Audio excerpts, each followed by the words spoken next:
If you have been asking if healing is real, stick around and find out that healing is for real, and we don't mean maybe.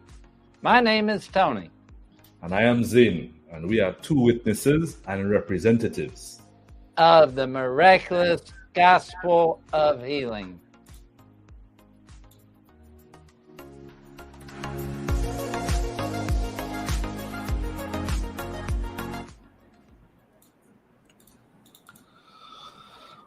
Boom! Bam! And I'm Tony Myers. And I am Zane El Fuego, and we are back with the Gospel of Healing podcast and the Miraculous Gospel of Healing podcast. Right? In the last episode, we were actually speaking about something that I dare say I was telling Holy Brother Tony that I can count the amount of persons that know what he said on one hand and actually understand that the problem in the scriptures was a species problem and not an individual problem. And the only time we see an individual responsibility is under the law of Moses. Holy brother, unpack it again for them. Let them hear it again. They need to hear it again, brother. All right. Because the children of Israel demanded the law in place, there was a separation between the Jews because their individual sins were accounted towards them because that's what they demanded. They demanded that to God, to Moses. Okay? That is what put up the wall between the Jews and the Gentiles. The Gentiles, there was never any individual sin.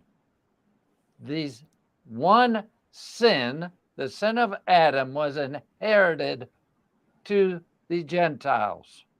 Preach. So Jesus was one, all right? He, on the cross, he gave himself as a sacrifice at the demand of mankind, not God. For one. He fulfilled the law, which was absolving the children of Israel's individual sins. Once again, because that's what they had agreed to. Yeah. That is what took the wall of separation out of there so there could be one species, one brand new species. So Jesus, in one fell swoop, took care of the nation of Israel's individual sin, at the same time taking care of Adam's transgression. Now we are reborn into one brand new species. To put it the way Brother Zane does, Yeshua, the species of Yeshua. And that, there, ladies and gentlemen, would be the reason why in Paul's letters you do not see Paul speaking about the law to Gentiles. Because, as Holy Brother put it, they were never under the law, and he said this very plainly. For those of you who your mind kind of like it's shaking and sparking right now, right? He said in Ephesians chapter 2, in the letter to the Ephesians, that the uncircumcised were outside of the covenants of promise, outside in the world, right? Which means they were not under Moses' law. So Paul does not speak to any Gentile with the verbiage of the law. He does make the reference, old man, new man, which is not, this is something that is taught as well. Things that have actually gripped you and kept you locked in the death paradigm. Because many were taught until you accepted Jesus in your heart, it was the old man. Now, he had the old man mindset, but by scriptural standard, the old man died, the old species died on that cross. And everybody here under the sun, as King Solomon put it, is of the new species, which is why you are not told by Paul to go anywhere and tell anybody that they are in sin. Because sin was never what you did. Sin was a word that was used to define a handicapped species, a species that was not functioning in their own identity. The only species under the sun that was comparing themselves to other creation. Right? It is through Yeshua that Yeshua comes back and shows them what the species is supposed to look like and resurrects the species in that area. So there is nobody, and I know this is going to cause a lot of sparks. Those brains. There is not one person under the sun, whether they journey to Mars or they're on the moon, there is no body that is part of the human race that is of the old species. So this is why our ministry is to go and tell them to be reconciled here, reconcile their mind back to what is inside of them, which is why Paul's gospel is Christ in you, not Christ will be in you. Christ in you, the hope of glory. And it's not begging Christ to come into you. Yes, Lord Father, hey. Sometimes I personally sit down and think, being Pentecostal for so long, about 32 years of my life, accumulatively, 15 years of which I pretty much began to actively take responsibility for my spirituality. And holy brothers, and I sit down up to today and sit down and think, boy, what level of craziness did I really sit down and digest? Because there's nothing about it that is logical. Everything is contradicting itself. But okay, we so were brainwashed to believe in it's true. Let's go here for a minute. Let's talk about the Western mindset for a minute. Mm-hmm. The judiciary system. Right, the judiciary, yeah. That demands, I want people to think about this, that demands an enemy. It does. It cannot function without an enemy. There has to be an enemy of God. That is so true. Because if you consider the judicial system, it's created to have that. Without that, the judicial system has no relevance. Right. So that is why there has to be, with the Western concepts of the judiciary system, that's why the devil, Lucifer, and all that was invented by vain imagination, because without a common enemy, the judiciary system does not work. Yeah, it's not relevant. It has nothing to do. Then the leaders of religion, which, when all this started, the religious leaders and the political leaders were one and the same. In order to keep power, they had to create a common enemy for people to fear, to keep them under their control, which began with Satan, the devil, Lucifer, the demons, all that hogwash. That is the way they controlled people. Sad. Are you with me, Holy Brother Zane? Sad. That's what I'm saying. It's sad. It's sad because literally this system that had been used by Rome to really bring control and to control the masses. And if you really don't believe this, I encourage you to just go and do some research into the history of the Catholic religion, what they call Christianity. Just do some research into it. See the history of what took place in the Vatican. See the history of the exploits, and Let me come say to terms with something the that'll fact. blow people's minds. What Catholicism really was picking up the old covenant and the judicial system and placing it within. Because you look at it, and that's what Catholicism basically is. It's Judaism with Jesus's name simply thrown in. Right. You've got the I'm not Pope, even. who's the high priest. Right. And all the other priests, yeah. You've got the city of Jerusalem. You've got the temple. Right. All of that is the Vatican, Mhm. Vatican City, all that. Right. You've got the Pope, like I said, the high priest. Filtering down the bishops would be all the elders. Right.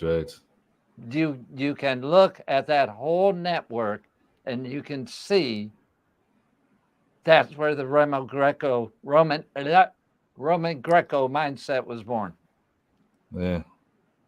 No, it's evident if for most people who actually just want to stop and just pay attention, you will see that what they did was really take the system of the temple, because naturally they were familiar with it because they had control over Jerusalem. Yep. They took it without understanding the fullness of what it is, and they just established the same system. Yes. So you are looking at that, and not to mention that Rome was always a pluralist society. They had thousands of gods. So even in the Christianity that the world knows, if you want to be intellectually honest, you'd realize that a lot of the concepts that exist within Western understanding of Christianity has the incorporation. Ooh, can I say something? Go ahead. You're probably too young to remember Welcome Back, Kotter and Horseshack. And Horseshack would go, ooh. Okay. Listeners, help me out if you've ever heard of Horseshack. All right. Right. Here's my point. Christianity, as it is in reality, is not monotheistic. It is polytheistic. In other words, y'all got a lot of gods. That's going to take y'all off. But it's true. It is true. Y'all got Lucifer. Y'all got by Satan. Definition. Y'all got Beelzebub. Y'all got food. Y'all got demons. So the spirit of infirmity, that would be one god. Let me count y'all's gods.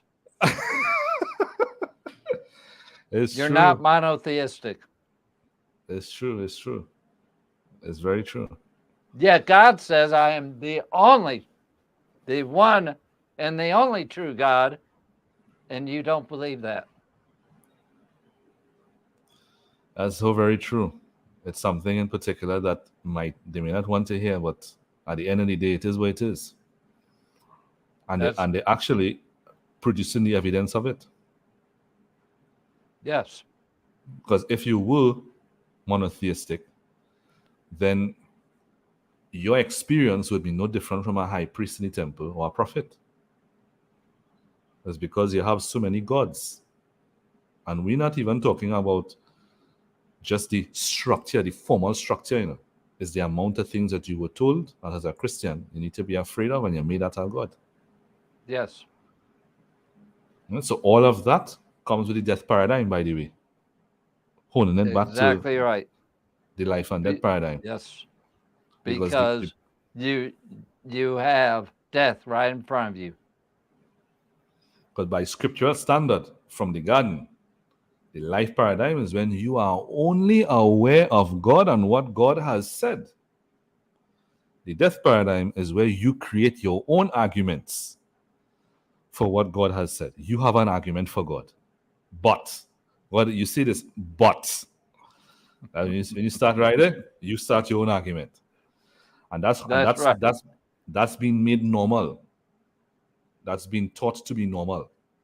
God says this, but we need to have a good diet.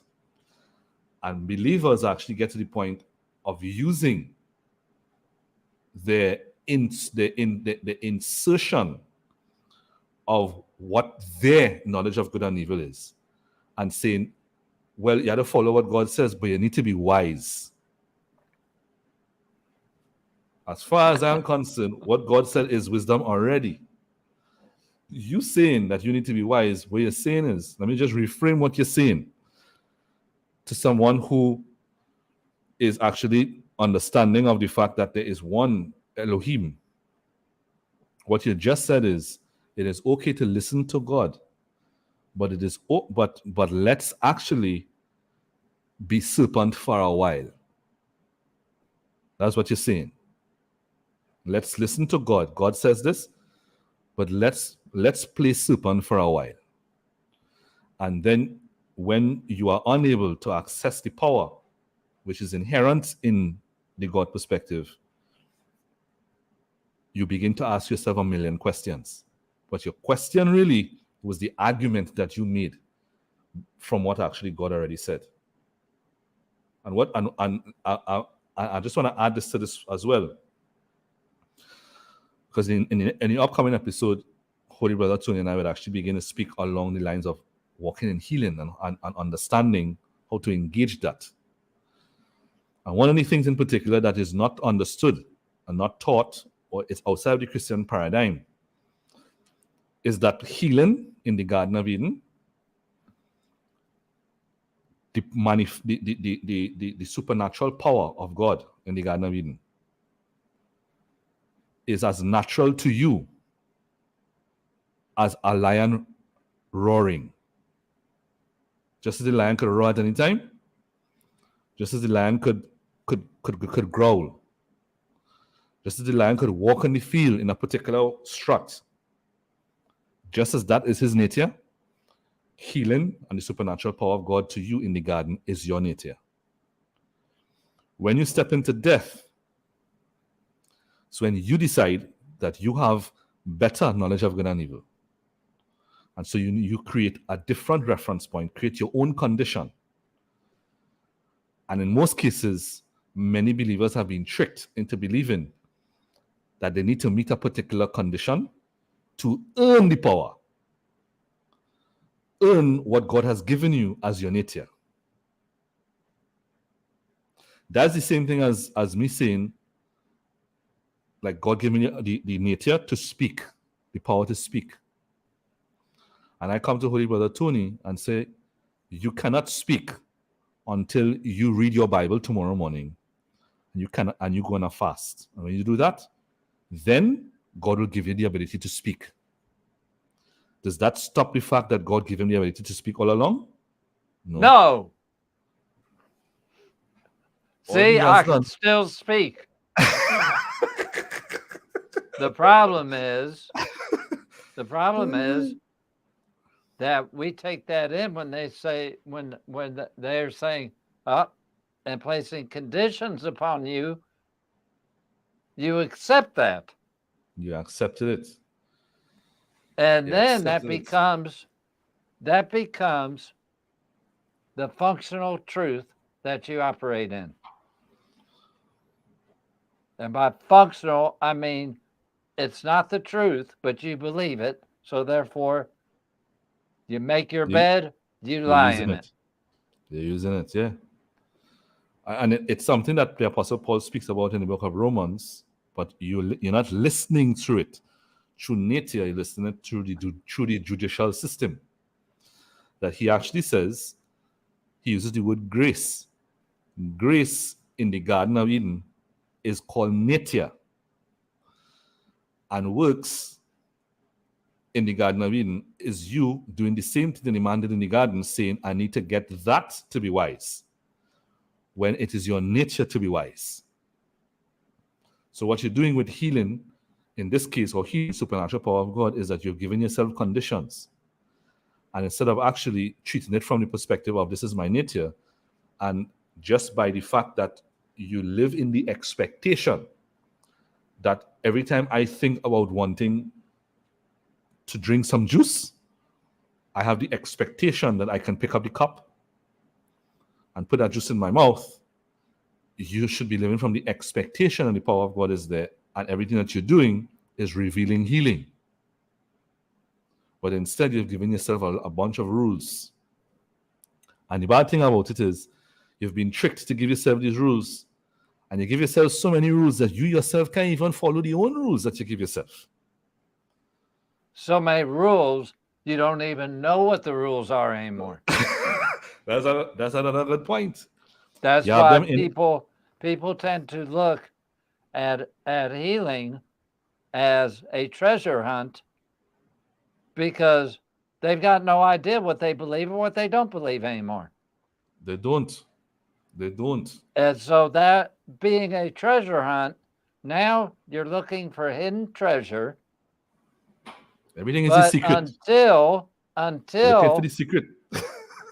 until you believe that you found it, Yeah. what do you operate? You have to see it to believe it. And that's why it's not working. And you have said this before, and I am going to enforce it here.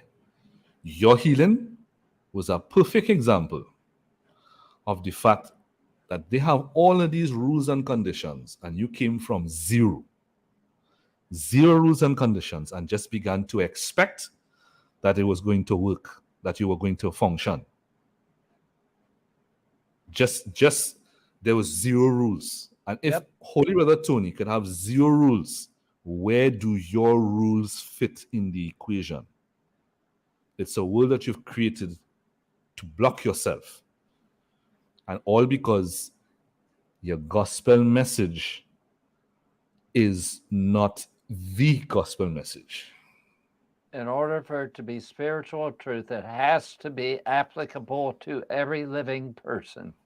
Yeah, that's true. Or else it cannot be a principle. It's your opinion. Exactly right.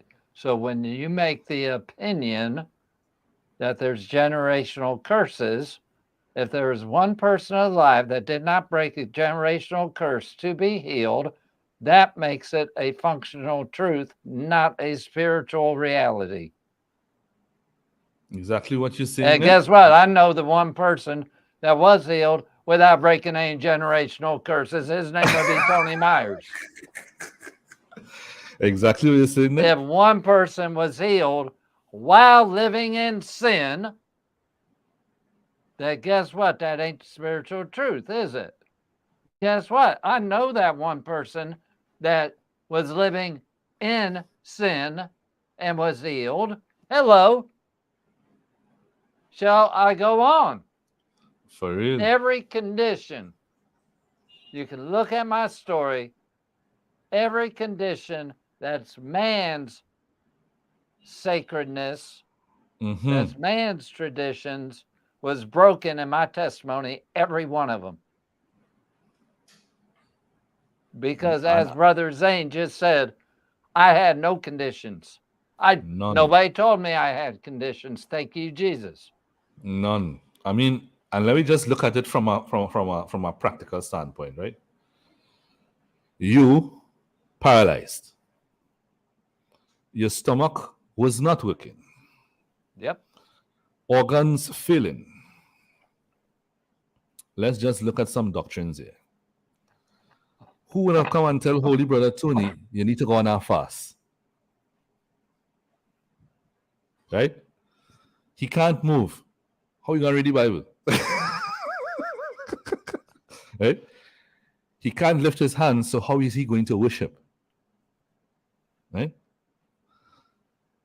He already, his body is not working, so how is he going to fast? He's already on a fast. You see where we're going with this? Let's think about it. You see what he just said? I frame it at the Institute as the difference between principle and opinion.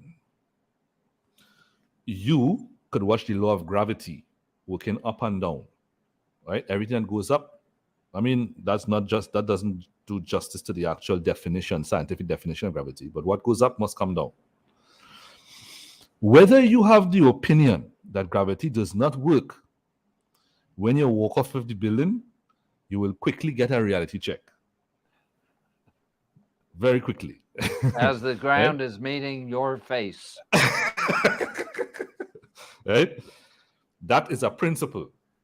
And it is considered a principle because there is not a point and time ever that we have had recorded in history that your house has ever been floating in the clouds, because gravity has always been working.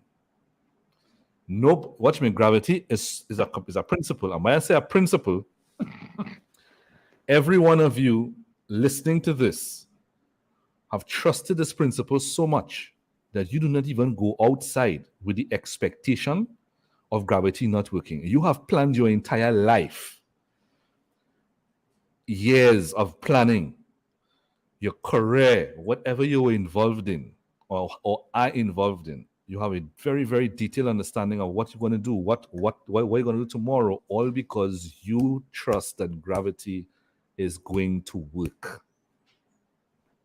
Right? You have never not trusted gravity. That is a principle that is consistent. And if you use that principle with healing, you would be healed.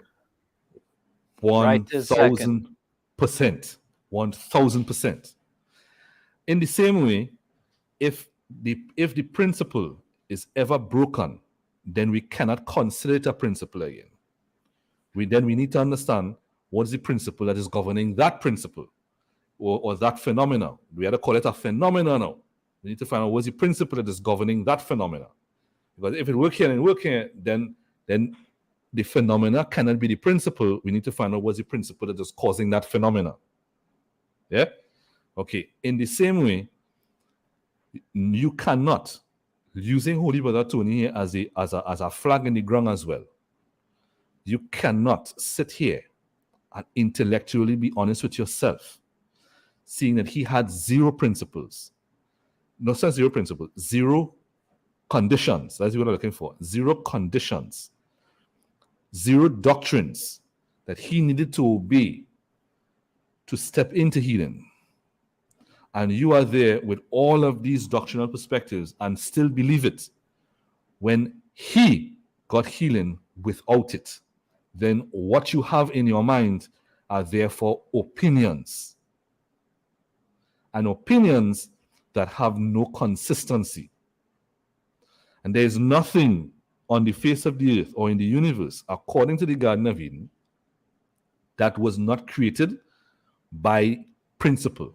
Every spirit in the Garden of Eden, and this might be news because I don't really share these nuances outside of the Institute, but there is nothing in the creation, in the garden, that is not a principle in motion. Every spirit is a principle in expression, right? Which means if everything is principle, then healing is also connected to principle. And if healing existed or life existed in the garden long before Moses' laws, then those are not conditions. We need to understand its context. If the Moses' law came after the garden, and you believe that Moses' law is a judicial system, and that did not exist in the garden, then you cannot say that Moses' law is necessary, or at least the judicial perspective of Moses' law. Because what most people do not know, Holy Brother, is that the word law in the Bible, it's interpreted through the Western judicial system. But when Moses wrote the covenant was never meant to be interpreted through the Western judicial system. Moses' law was written in the form of a contract to reflect the laws of the nature of God, of the Garden of Eden. It was never meant to be a transaction. It was meant, all of these rituals, all of these ceremonies were actually designed to reflect how the laws of nature worked in the garden. They were not conditions. Those rituals were not conditions. The They were Western mind, yeah. they were designed to express how laws of nature work Right. consistency and in cycles. So what you call a cycle of nature, Moses' law calls ceremony and ritual. Right? But that is not understood. So they take the law, they look at it through the judicial system that comes with conditions, recompense, all of these things, and they pick it and they make it a condition. Listen to me, Western law did not exist at the beginning. Everything here works with laws of nature. And all these laws are principles. So let me just conclude with this one thought. When you could come up with your conditions to stop gravity from working, then you could say you could stop healing from working. And when the conditions are actually relevant for you to actually get gravity to work, then your conditions are relevant for you to be healed. If you sit down and just think about what I just told you there, then you'll understand that you have actually created a universe of conditions, a universe that is so complicated and sophisticated that you have actually lost yourself in your own universe.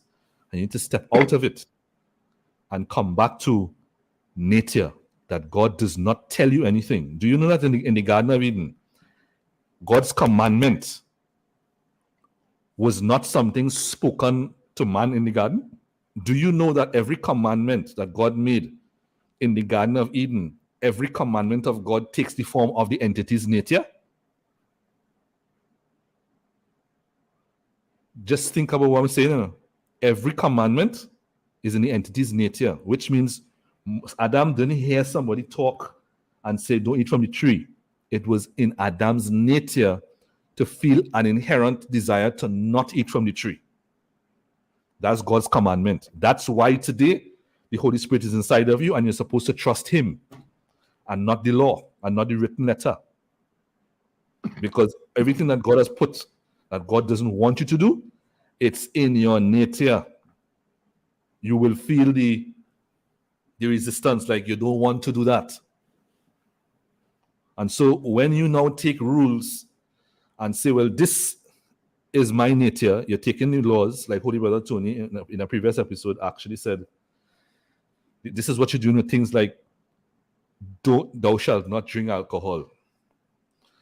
Thou shalt not have sex. What you're doing is actually making that your Elohim. Mm-hmm. And you cannot beat your Elohim. Your Elohim is designed to have authority over you. So now I trust that I'm not getting too complicated or technical here. Let me throw this in to support what you said. That's why Paul states that the law was a schoolmaster. What's a schoolmaster? A schoolmaster teaches. Yes. Okay. Now, in the Western mindset, it's not a schoolmaster, it's a judge. Mm-hmm. That's well judging. Said. Well said. Well but said. What Paul was saying was it was a teacher. It was teaching us the rules of nature. Yeah. The law was literally a handbook on the nature of the man in the garden.